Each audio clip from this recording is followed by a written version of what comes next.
बोलते हैं हर किसी के पास कुछ खूबियाँ होती हैं, तो फिर आपको अर्नब गोस्वामी जी में क्या खूबियाँ नज़र आती हैं या फिर क्या? देखिए, मैं कोई बॉर्नवीटा कॉम्प्लेक्स में नहीं आया हूँ, ठीक है। कंपटीशन में नहीं आया हूँ कि उनकी खूबियाँ बताऊँगा, ठीक है।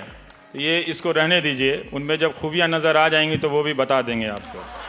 What kind of a joke is this? आप बहुत ज्यादा नेगेटिव नहीं है। जैसे कल राजदीप आए थे, राजदीप ने कहा कि अगर मीडिया बटा है उसमें मानक मैं दुकानदार नहीं हूँ। Too many thoughts on my mind, I can't sleep at night, so I just keep writing. आप जिनका नाम लेकर आए हैं वो मैं बैलेंसवादी नहीं हूँ। इस वक्त भारत का मीडिया भारत के अर्जित लोकतंत्र की हत्या कर रहा है, ये बात तथ्य है। ये सकारात्मक नकारात्मक की बात नहीं। मेरा तो कोई दिन और कोई घंटा ऐसे नहीं गुजरता जिसमें मेरे दोस्त ये ना कहते हैं तुम्हारी तो नौकरी चली जाएगी। हाँ, तुमको तो मोदी जी नहीं छोड़ेंगे, भले मोदी जी हमको जानते ना हो, जानते तो हैं वैसे। हमको नहीं जाने तो किसको जाने।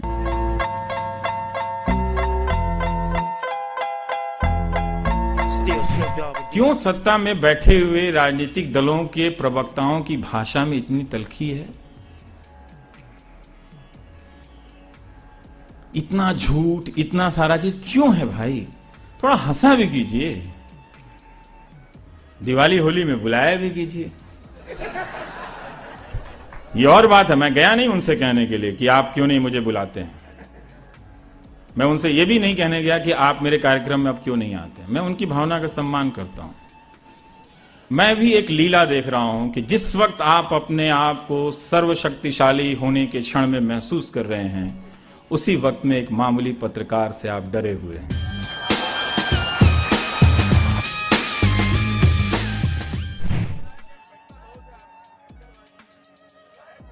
%100 सर, सुनिए ना सर, 100% ईमानदारी का पैसा है, 100% ईमानदारी का पैसा है। लेकिन 25 हेलीकॉप्टर हवा में उड़ता है, वो सिर्फ चोरी के पैसे से ही उड़ सकता है। वो चोरी के पैसे से 25 हेलीकॉप्टर हवा में उड़ता है और हलाल के पैसे से, हराम के पैसे से उड़ता है। इसमें आपको शक है? नहीं है ना? तो जब भी हवा में हेलीकॉप्टर देखिए तो सोचिए कोई चोर जा रहा है। इसमें आपको कोई शक है? कोई शक है किसी को? बताइए, 25 हेलीकॉप्टर कहां से उड़ता है पैसा? बताइए मुझे आप। वो चोरी का नहीं होता है तो किसका होता है पैसा? हमको कहानी सुनाकर खुद को बेचना तो नहीं है। मैं चाय बेचता था, है ना, आ रहा हूँ 20 करोड़ के हेलीकॉप्टर से, मैं कह रहा हूँ मैं चाय बेचता था, LED स्क्रीन लगा दिया हूँ, मैं सबसे बड़ा गरीब आदमी हूँ। वो मुझे करना नहीं। अब आप मुझे ये यकीन दिलाना चाहते हैं कि अब अपने लोगों को जज नहीं बनाया जा रहा है? नहीं, देखिए, कमिटेड जुडिशरी एक ऐसा अगर आप शब्द है। डरा देंगे तो मैं मान लूंगा। नहीं, सुनिए ना, मुझे डरना अच्छा लगता है। आप लिख लें, क्योंकि हम सब की नौकरियां हैं ना, हम उसी को डिफेंड कर रहे हैं ना, वो हम करते रहें, ठीक है।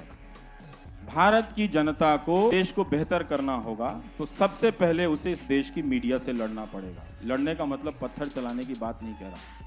जनता का बहुत से होता है, अगर वो होगा तो कंटेंट में बदलाव होगा। अभी देश बहुत गरीबी से, बहुत समस्याओं से गुजर रहा है, उस पर बात करने की जरूरत है, उस पर बहुत बात करने की जरूरत है। और जब हम बात करेंगे तो मौजूदा सत्ता से ही हम बहुत अच्छा काम करा सकते हैं, बहुत अच्छा काम करा सकते हैं, ठीक है ना। और लोगों की जिंदगी में राहत मिलेगी।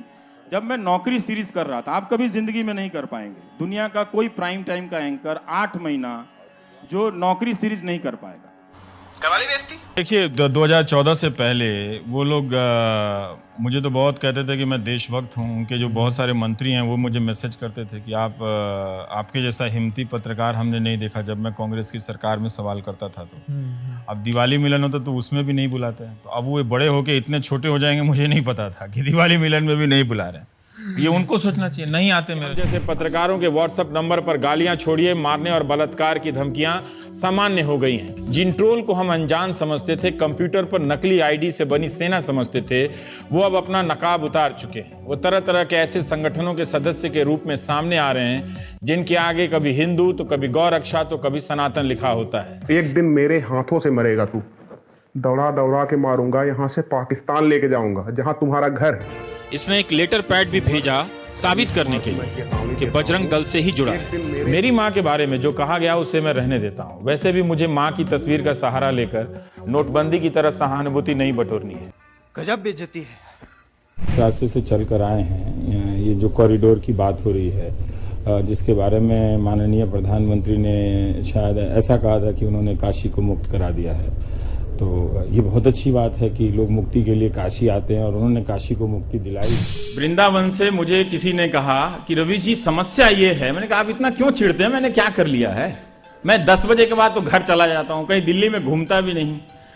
समस्या यह है कि आप सनातनी नहीं हैं। मैंने कहा अरे भाई साहब, मैं सनातनी हूं, मैं तनातनी नहीं हूं। ये तनातनी मत कीजिए मुझसे।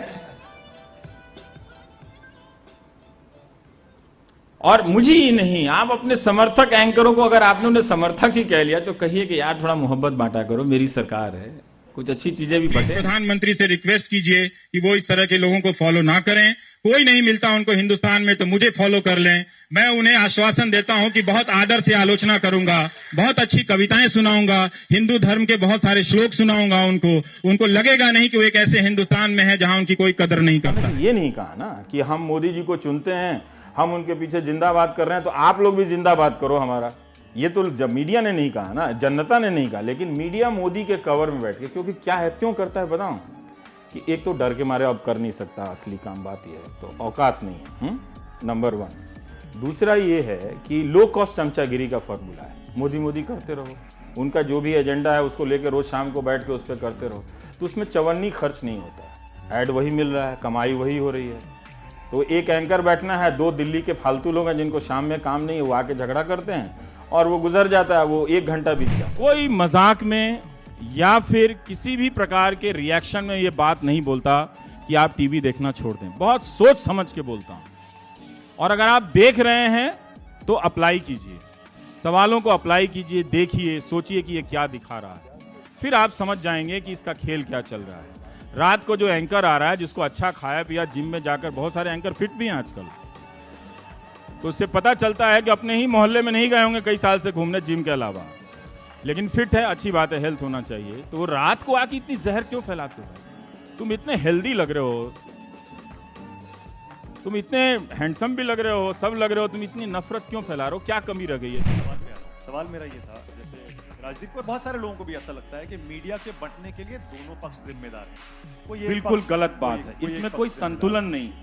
90% मीडिया अगर एक तरफ हो जाए तो ये दुकान नहीं चलानी चाहिए कि दोनों तरफ के लोग बट गए। फिर जो मैंने कार्यक्रम किया है, फिर उसमें से आप कमियां निकाल के बताइए, फिर उस पर बात कीजिए। ये चला दीजिए कार्यक्रम और फिर उस पर बात कीजिए कि ये आपने चलाया। अच्छा, ये मत कीजिए कि आपने वो नहीं किया। तो मैं भारत का तो अखबार नहीं हूं भाई कि 300 खबरें लेकर रोज छप जाया करूंगा, मैं तो कोई एक ही करूंगा ना। तो जो एक किया, क्या उसमें संतुलन था नहीं था, उस पर बात कीजिए, फिर ठीक है। मैं कह रहा हूं कि बोलने वाले या सवाल करने वाले पत्रकार क्यों हटाए जाते, क्यों सुनना पड़ता है कि तुम ये मत बोलो नौकरी चली जाएगी, तुम प्रधानमंत्री के बारे में मत बोलो नौकरी चली जाएगी।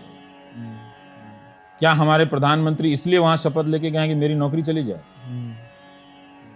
जिस दिन चली जाएगी पता मैं क्या करूंगा? टी-शर्ट पहनूंगा, लिखूंगा प्रधानमंत्री के द्वारा हटाया गया भारत का पहला पत्रकार, वही पहनूंगा जिंदगी भर।